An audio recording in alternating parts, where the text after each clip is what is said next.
बिस्मिल्लाहिर्रहमानिर्रहीम इहदिनस सिरातल मुस्तकीम।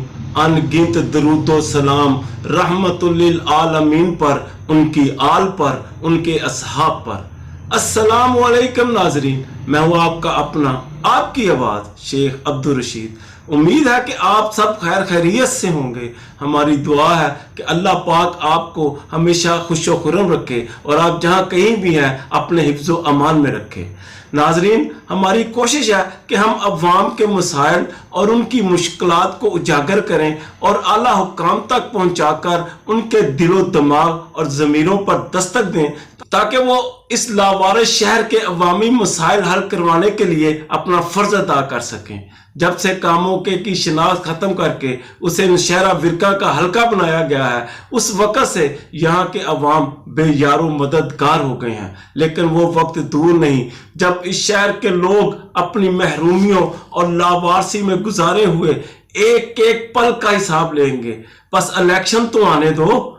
मेरे शहर कामोके के शहरियों, आपके इल्म में है कि मैंने अपने पिछले वीलाग में भी कामोके में रियासत पाकिस्तान के कानून पर अमल दरामद करने के हवाले से बात की थी। आज एक बार फिर 4 लाख से ज़ायद शहरियों की आवाज़ बनने की कोशिश करूंगा और ये कोशिश उस वक़्त तक जारी रखूंगा जब तक हम इसमें कामयाब नहीं हो जाते। 4 लाख से ज़ायद आबादी का ये शहर इस वक़्त लावारिस है। नाजरीन, कामोके बल्दिया में अमली तौर पर रियासत कानून का मुअत्तल हो चुका है। यहाँ पर सीओ लॉ का नफाज कर दिया गया है। दर्जा सोम और चहारम के मुलाजम को 16-17 ग्रेड की कुर्सी पर बिठा दिया गया है। सरकारी गाड़ी बमा सरकारी पेट्रोल और अखराजात के सीओ के ड्राइवर के हवाले कर दी गई है। वर्ल्ड बैंक की वसातत से तरक्याती कामों के लिए की जाने वाली भर्तियों में भी हेरा फेरी की गई है और ये नौकरियां अपनों ही में बांट दी गई हैं, जिसका अल्लाह काम को इल्म भी है। लेकिन किसी ने कोई एक्शन नहीं लिया। एक्शन ले भी कैसे सकते हैं? कामों के बल्दिया में सीओ लॉ का नफाज है। किसी की जरूरत है कि वो चीफ ऑफ बल्दिया लॉ के खिलाफ इंक्वायरी एक्शन ले, बल्कि इसके बारे में सोचे भी।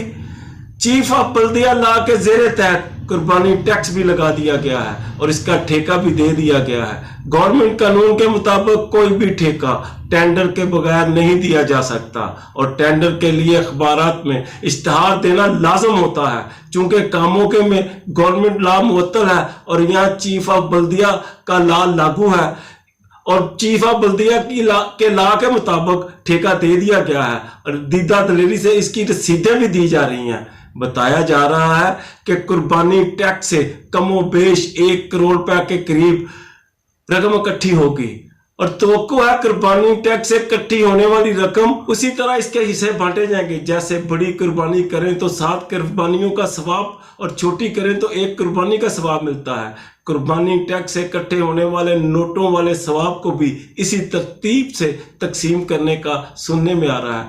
नाजरीन, आप बखूबी जानते हैं कि कामोके में गुज़श्ता 4-5 साल से मज़बा खाना बंद कर दिया गया है, लेकिन हर साल इसका बाकायदगी से ठेका दिया जाता है। ठेका भी उन्हें दिया जाता है जिनसे इनकी मुकम्मल हम आहंगी होती है। कामोके इस वक्त एक लावारिस शहर है, ख़ास तौर पर जब से कामोके का नाम ख़त्म करके उसे नौशहरा विरका का हल्का बनाया गया है। इसका कोई पुरसान हाल नहीं। यहाँ चीफ ऑफ बल्दिया लॉ का नफाज है।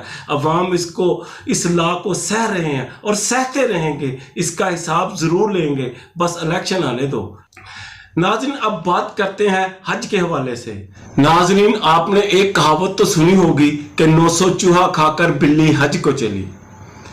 पहले तो हमें इसकी समझ नहीं आती थी कि इसकी क्या गहराई है, इसका क्या मकसद है। बाद में जब हमने इस पर गौर किया और इसकी गहराई तक पहुंचे तो समझ आई कि ये उन लोगों के लिए है जो सारा साल सूद, मिलावट, दूसरों का हक खाने, कम तोड़ने और अपने इख्तियारात का नाजायज फायदा उठाकर अपनी जेबें भरने और अपने अजीजों और कारब को नवाजने के लिए नवाजते हैं और फिर माल कमाते हैं और जब अमीर हो जाते हैं तो वो हज के लिए चले जाते हैं।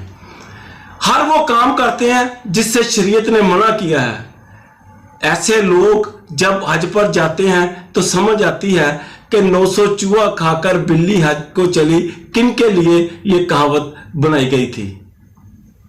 वैसे तो ऐसी बिल्लियां भी हमने देखी हैं और देखने को मिल रही है जिन्होंने 900 चूहा भी खाया होता है, जिन्होंने 900 चूहा खा लिया होता है और माल भी इकट्ठा किया होता है, लेकिन उन्हें फिर भी हज की इजाजत नहीं मिलती। वो अपनी भरपूर कोशिशों के बावजूद हज की सादत हासिल करने में नाकाम रहते हैं। नाज़रीन, आखिर में आपको इंडिया के एक शायर राहत अंदौरवी की एक नज़म सुनाता चलूं। अब अपनी रूह के छालों का हिसाब करूं, अब अपनी रूह के छालों का हिसाब करूं, मैं चाहता था चिरागों को महताब करूं। बुतों से मुझको इजाजत अगर कभी मिल जाए, बुतों से मुझको इजाजत अगर कभी मिल जाए, तो शहर भर के खुदाओं को बेनकाब करूं। मैं करवटों के नए जाविये लिखूं शब्बर, ये इश्क है तो कहां जिंदगी अजाब करूं। है मेरे चारों तरफ भीड़ गूंगे बहरों की, किसे खतीब बनाऊं किसे खताब करूं। उस आदमी को बस एक धुन सवार रहती है, बहुत हसीन है ये दुनिया उसे खराब करूं। ये जिंदगी जो मुझे कर्जदार करती है, कहीं अकेले में मिल जाए तो हिसाब